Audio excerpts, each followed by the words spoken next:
Welcome to the Monica Makes It Happen show. Today we are celebrating three extraordinary women who are changing lives in very different ways. One is a CEO who grew up in public housing and went on to launch a global multi-million-dollar hair care line and is now helping children in Puerto Rico. And the peace doctor is here, Erica Ford. She's a fearless warrior for peace, turning pain into power in our communities. But first, this.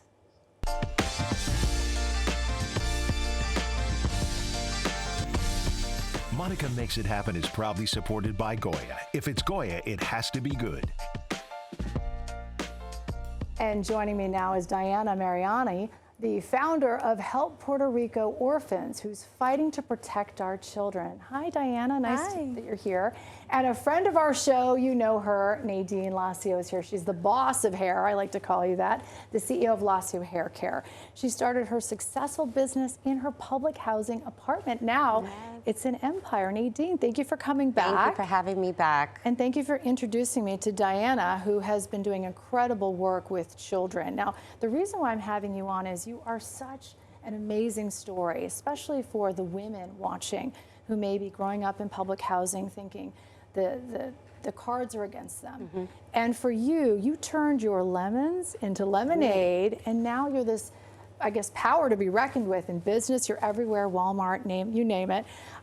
What's your message right now first to the women who are watching? I always like to start off with the business and the help. Yeah, so a takeaway that I love to share is the power of the 3 Ps, which is passion, personality, and professionalism. Because passion will get you far.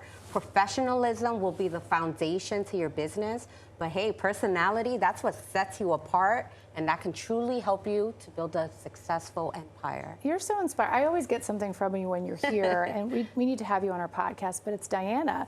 You're saying, I need to meet Diana because of what she's doing.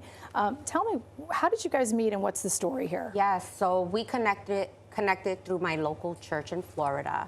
But the moment that I heard Diana's vision and mission to help orphans in Puerto Rico, I instantly connected with her. Being a product of a foster care system and growing up in public housing, I knew that I wanted to support her mission in bringing awareness to the orphans in Puerto Rico who are getting trafficked and the lack of funding that's available to them. So Lasio is a proud corporate sponsor to help Puerto Rico orphans, and we are here to do whatever it takes to help them get what they need to continue to make a difference in the lives of every child in Puerto Rico. I love you for saying that. And Diana, why you got my attention was the public housing aspect, that there's public housing in Puerto Rico, and there are children right now that are not, they're suffering. Right. And you went in there, and let me tell you, when you say it's dangerous, I believe you.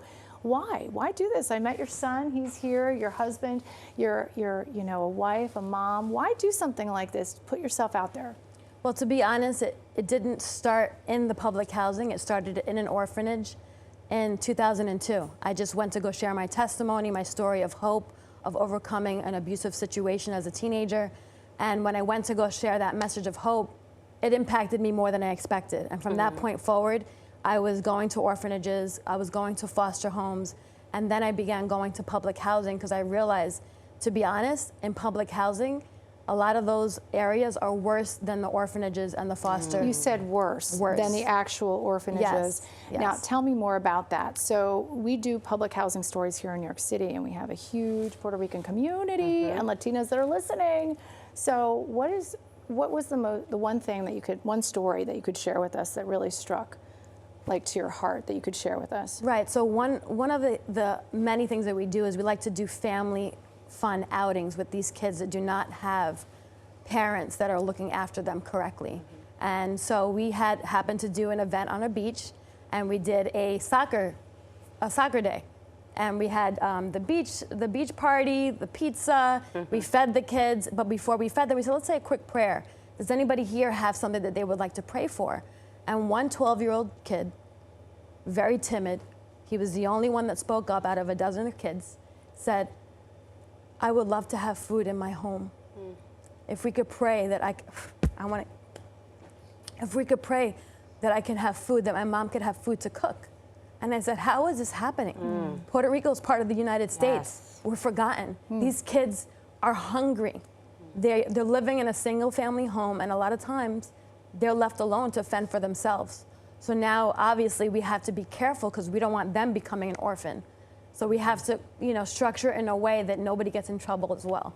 So we actually let him win a raffle of groceries, and we delivered it. Hey, you want a raffle of groceries? So, you know, we find ways to answer prayers and bring hope to the communities that we serve, from shoes to food to some of them were playing soccer with Crocs on.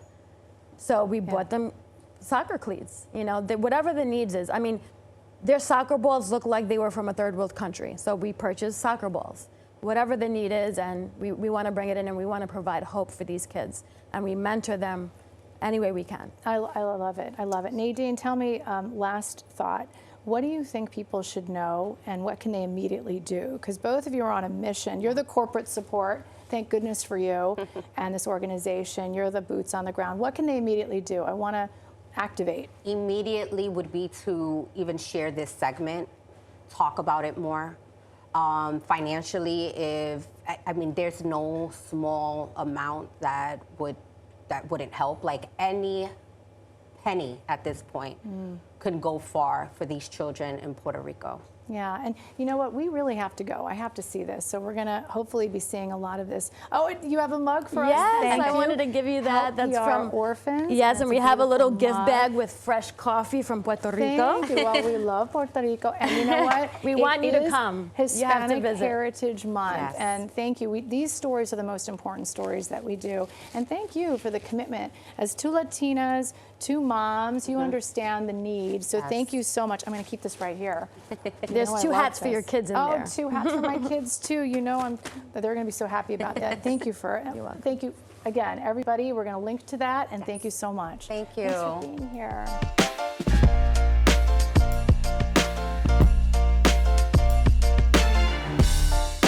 And we're back. Erica Ford is here. I love her. She is the founder and CEO of Life Camp Inc. And she's in a documentary right now on Prime. now? I'm so excited, Erica. You said, I want your reaction when you first knew that you were going to have this documentary with the Dalai Lama and with Lady Gaga, Ben Affleck, Garth Brooks, like, and then just a bunch of people who have great cases of kindness, you know. First of all, when I saw my picture alongside the Dalai Lama, I was like, the world is getting ready to be a different place, right? Yeah. And I think that right now in this world, we need cases of kindness more than ever, we have to eliminate the hate. We have to eliminate the fear. And only by showing up and being kind and being empathetic that we can connect to each other and really shift what is happening that we see in society. Erica, it is your superpower. I see it firsthand.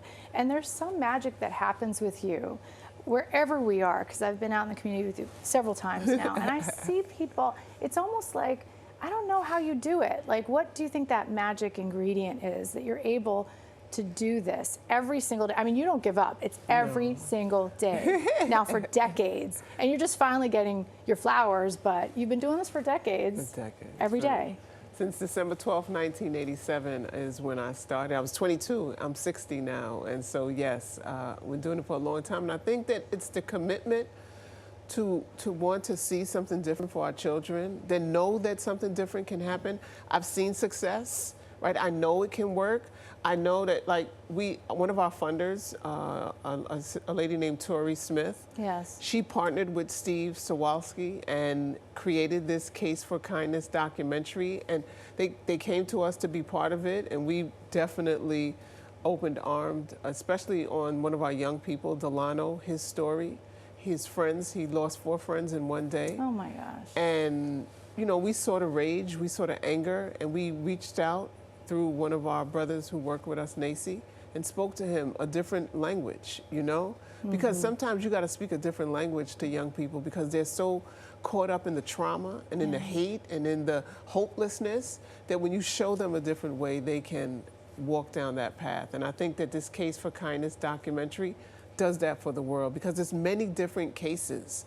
And they have a gentleman who work together with the KKK. You know, they have folks who, like Lady Gaga and Ben Affleck and Garth Brooks, who talk about the different work that they do.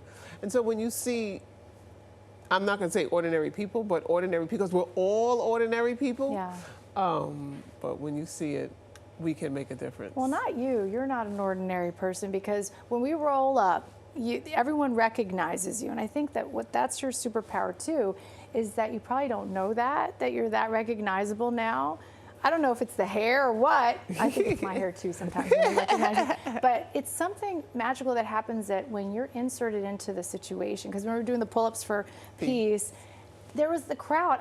Did we get a video of how big that crowd was? It was like hundreds of people. There was no violence. Correct. It was just, like you said, kindness. Correct. How does that happen? It doesn't just it comes from you, and it comes from your energy almost, I want to say. Correct. We've shifted the energy of the block. We've shifted the energy of the people around. And so when they come into R&B, that's why we do Orange for Peace, even though I have on the pink. I know, I'm used to seeing you in orange. What's going on here? And I don't have the big afro that people are used to. I like this hair, though. But when we show up, we bring that brightness, we bring that light, and that's what this documentary on Amazon Prime does. It brings the different lights of kindness. It brings the hope that we can do something different in the midst of this darkness that we see in society, that we don't have to have the anxiety take over. We don't have to have the fear take over. We know that there's another way, and it starts with you. It starts with each individual making your case for kindness, because the world can only be a better place if you participate in it. Oh, we love you, Erica. How do we support? Peaceasalifestyle.com, Life Camp Inc. You can Google us, come to our website, and support, because Life Camp was one of those organizations impacted by the federal cuts. Mm-hmm. We lost over $2 million in direct grants, and then another $2 million in proposals that we were applying to. They cut out all of the community violence intervention work. And so we're going to have to do layoffs if we don't get someone to stand in the gap. And so we're asking you to support our organization, support the work, support kindness. Let's bring love. Let's spread love throughout the society, and everybody plays a role. And so we love you for constantly telling our story. Thank you. And Monica makes it happen. And we're going to keep telling your story. And thank you for coming always. You know, this is your mi casa, su casa. Gracias. And thank you, of course, always for watching us right here on Pix 11 every night. Don't forget to watch 4, 5, and 6 every single night. We have that podcast too that drops, and we have to have Erica on the podcast. On Fridays, it drops on YouTube. We do so much around here. I'm exhausted, but you're not exhausted from watching us. Keep watching us. Let's keep making it happen together. See you next time. Yes. I love you.